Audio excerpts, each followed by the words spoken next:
National science day पर हो रहे आज के बजट वेबिनार का विषय बहुत ही महत्वपूर्ण है। 21वीं सदी का बदलता हुआ भारत अपने नागरिकों को टेक्नोलॉजी की ताकत से लगातार नागरिकों को एम्पावर कर रहा है। बीते वर्षों में हमारी सरकार के हर बजट में टेक्नोलॉजी की मदद से देशवासियों की ईज ऑफ लिविंग बढ़ाने पर जोर दिया गया है।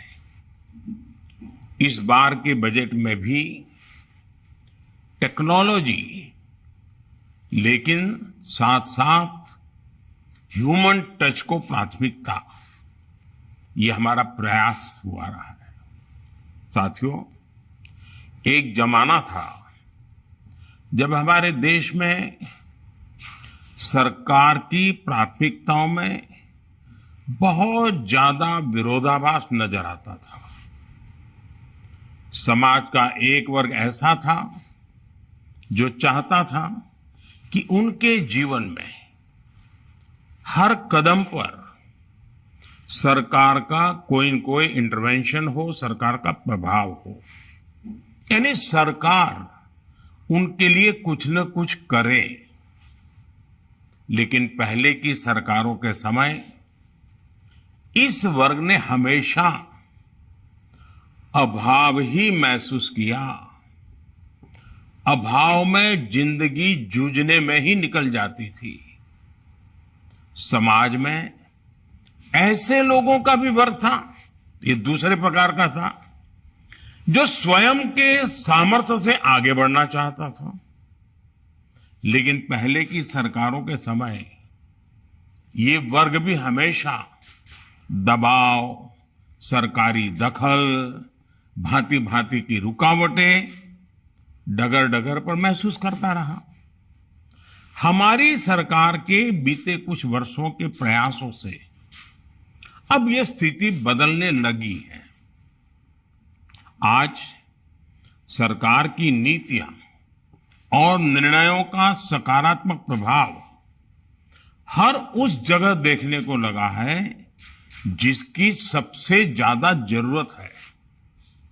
हमारा प्रयास हर गरीब और वंचित के जीवन को आसान बना रहा है, उनकी ईज ऑफ लिविंग बढ़ा रहा है।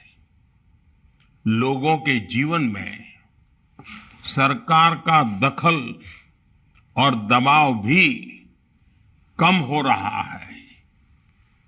आज लोग सरकार को रास्ते की रुकावट नहीं मानते हैं, बल्कि लोग हमारी सरकार को नए अवसरों के कैटालिस्ट के तौर पर देखते हैं। और निश्चित तौर पर इसमें टेक्नोलॉजी की बहुत बड़ी भूमिका रही है।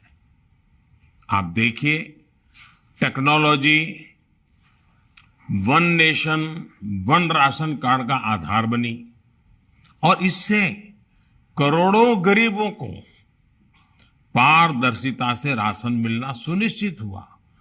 और दूसरे जो प्रवासी मजदूर होते हैं, जो माइग्रेंट लेबरर्स होते हैं, उनके लिए तो एक बहुत बड़ा आशीर्वाद बन गया। टेक्नोलॉजी, जनधन अकाउंट, आधार और मोबाइल, इन तीनों के कारण करोड़ों गरीबों के बैंक खातों में सीधे पैसा भेजना संभव हुआ। उसी प्रकार से टेक्नोलॉजी आरोग्य सेतु और कोविन ऐप उसका एक महत्वपूर्ण साधन बनी और इससे कोरोना के दौरान ट्रेसिंग और वैक्सीनेशन में बड़ी मदद मिली। हम देखते हैं आज टेक्नोलॉजी ने रेलवे रिजर्वेशन को और आधुनिक बनाया और सामान्य से सामान्य मानवी को इसमें कितना बड़ा सिरदर्द दूर हो गया। कॉमन सर्विस सेंटर का नेटवर्क भी गरीब से गरीब व्यक्ति को टेक्नोलॉजी के माध्यम से सरकारी सेवाओं के बड़ी आसानी से जोड़ रहा है। ऐसे अनेक फैसले लेकर हमारी सरकार ने देशवासियों की ईज ऑफ लिविंग बढ़ाई है। साथियों, आज भारत का हर नागरिक इस बदलाव को स्पष्ट तौर पर महसूस कर रहा है कि अब सरकार के साथ संवाद करना कितना आसान हो गया है। यानी सरकार तक देशवासी आसानी से अपनी बात पहुंचा रहे हैं और उसका समाधान भी उन्हें तुरंत मिल रहा है। जैसे टैक्स से संबंधित शिकायतें पहले बहुत ज्यादा होती थी और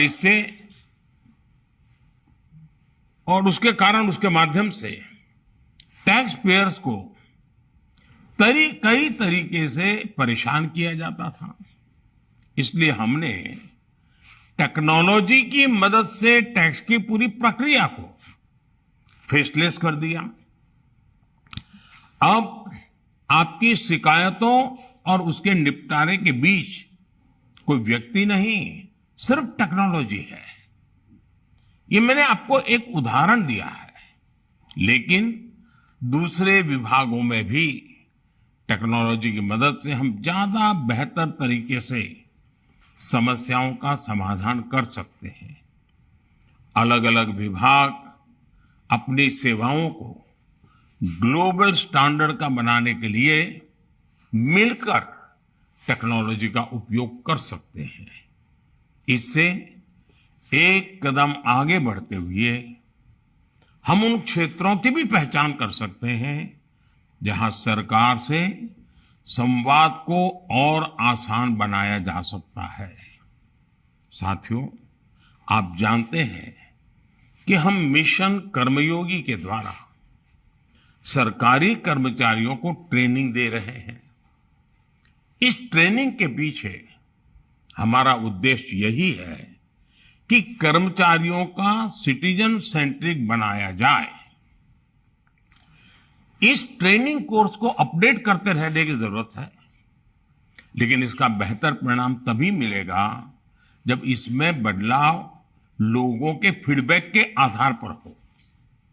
हम एक ऐसा सिस्टम तैयार कर सकते हैं जिससे ट्रेनिंग कोर्स को बेहतर बनाने के लिए लोगों के सुझाव मिलते रहें।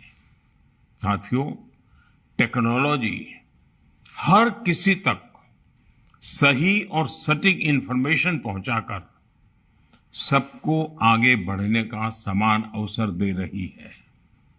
हमारी सरकार टेक्नोलॉजी को बढ़ावा देने के लिए बड़े पैमाने पर इन्वेस्ट कर रही है। हम भारत में आधुनिक डिजिटल इंफ्रास्ट्रक्चर तैयार कर रहे हैं, साथ ही ये भी सुनिश्चित कर रहे हैं कि डिजिटल क्रांति का फायदा समाज के हर वर्ग तक पहुंचे। आज जेम पोर्टल जेम पोर्टल ने दूर दराज के छोटे दुकानदार या रेहड़ी पटरी वालों को भी ये अवसर दिया है कि वो सरकार को सीधे अपना प्रोडक्ट बेच सके। ई नाम ने किसानों को अलग अलग जगहों के खरीदारों से जुड़ने का अवसर दिया है। अब किसान एक ही जगह रहते हुए अपनी उपज का सबसे अच्छा मूल्य पा सकते हैं। साथियों, आजकल 5G और AI की चर्चा तो काफी दिनों से हो रही है।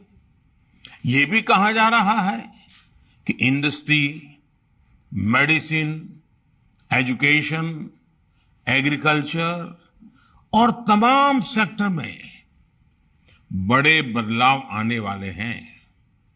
लेकिन अब हमें अपने लिए कुछ विशेष लक्ष्य तय करने होंगे। वो कौन से तरीके हैं जिससे इस टेक्नोलॉजी का उपयोग सामान्य मानवीय की बेहतरी के लिए किया जा सकता है। वो कौन से सेक्टर्स हैं जिन पर हमें ज्यादा ध्यान देने की जरूरत है? क्या हम समाज की 10 ऐसी समस्याओं की पहचान कर सकते हैं जिनका समाधान एआई के माध्यम से हो सकता है? जब हम हैकेथॉन करते हैं, देश के नौजवानों के सामने टेक्नोलॉजी के द्वारा सॉल्यूशन की बात करते हैं, लाखों नौजवान जुड़ते हैं और बहुत अच्छे सॉल्यूशन देते हैं। साथियों, टेक्नोलॉजी की मदद से हम हर व्यक्ति के लिए डिजी लॉकर की सुविधा लेकर आए हैं। अब डिजी लॉकर फॉर एंटिटीज की सुविधा है। यहां कंपनियां, एमएसएमई अपनी फाइलों को स्टोर कर सकते हैं और उसे विभिन्न रेगुलेटर्स और सरकारी विभागों के साथ साझा कर सकते हैं। डिजी लॉकर के कंसेप्ट को और विस्तार देने की जरूरत है। हमें देखना होगा कि और किस तरीके से लोगों तक इसका फायदा पहुंचाया जा सकता है। साथियों, पिछले कुछ वर्षों में हमने एमएसएमई को सपोर्ट करने के लिए कई महत्वपूर्ण कदम उठाए हैं। इस बात पर मंथन की जरूरत है कि भारत के लघु उद्योगों को बड़ी कंपनी बनने में कौन कौन सी बाधाएं आती हैं। हम छोटे व्यवसायों और छोटे उद्योगों के लिए कंप्लायंस कॉस्ट को कम करना चाहते हैं।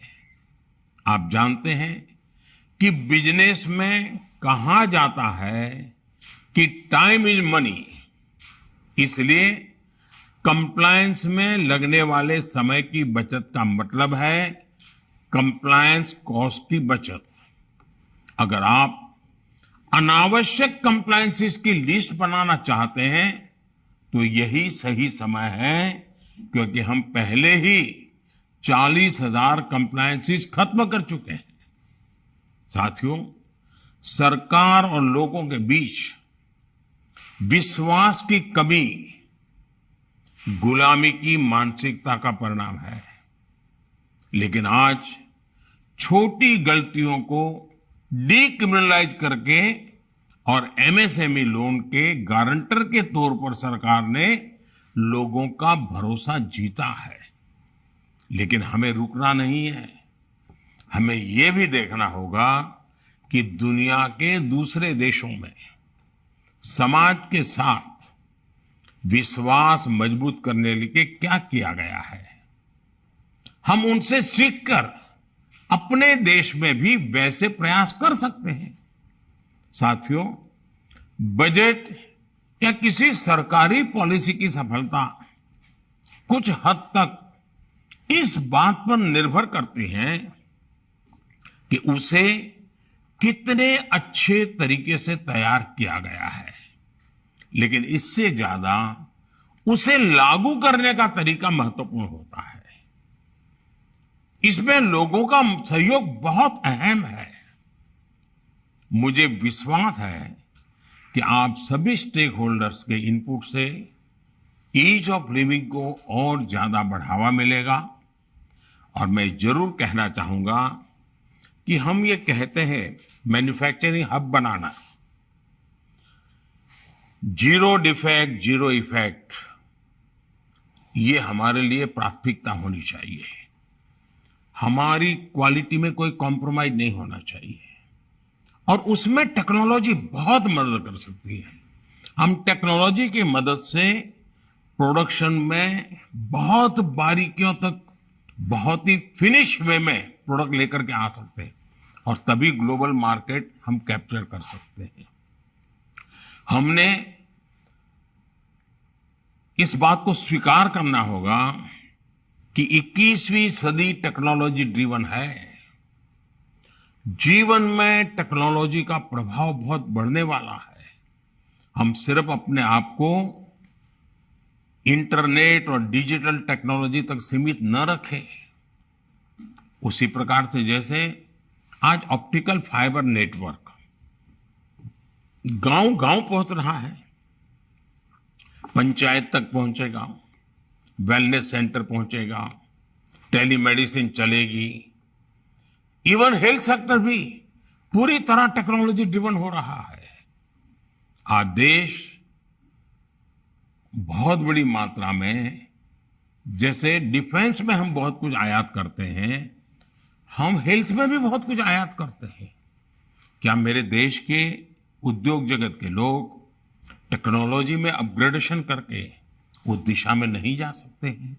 और इसलिए अब जैसे ऑप्टिकल फाइबर गांव-गांव पहुंच रहा है, जब तक प्राइवेट पार्टी सेवाएं लेने के लिए नहीं आती है, नए नए सॉफ्टवेयर लेकर के नहीं आते हैं, सामान्य नागरिक उस ऑप्टिकल फाइबर से क्या सेवाएं ले सकता है, क्या फायदा उठा सकता है, उसके मॉडल को हम डेवलप कर सकते हैं। और हम सब कुछ में जन भागीदारी चाहते हैं। सरकार को ही सब ज्ञान है, ये न हमारी सोच है, न हमारा दावा है। और इसलिए आप सभी स्टेक होल्डर से मेरा बहुत आग्रह है कि आप 21वीं सदी, जो कि टेक्नोलॉजी ड्रिवन सदी है, उसको हम जितना जल्दी फैलाएं, जितना जल्दी सरल बनाएं, जितना जल्दी जन सामान्य को एम्पावर करने वाला बनाएं, उतना देश का भी, लोगों का भी कल्याण होने वाला है। और 2047 में विकसित भारत के लक्ष्य को प्राप्त करने में टेक्नोलॉजी हमें बहुत बड़ी ताकत देती है। और हम भाग्यवान हैं कि भारत के पास नेचुरल गिफ्ट है, हमारे पास टैलेंटेड यूथ है, स्किल मैन पावर है, और भारत के गांव के लोगों को भी टेक्नोलॉजी का एडॉप्शन की कैपेबिलिटी बहुत बड़ी है। हम कैसे इसका फायदा उठाएं, मैं चाहता हूं कि आप लोग विस्तार से इसकी चर्चा करें, बारीकियों से चर्चा करें, और जो बजट आया है उसका उत्तम से उत्तम आउटकम कैसे हो, उसका उत्तम से उत्तम लाभ लोगों तक कैसे पहुंचे, इस पर आपकी चर्चा जितनी गहन होगी, ये बजट सार्थक होगा। मैं आपको बहुत शुभकामनाएं देता हूं। बहुत बहुत धन्यवाद।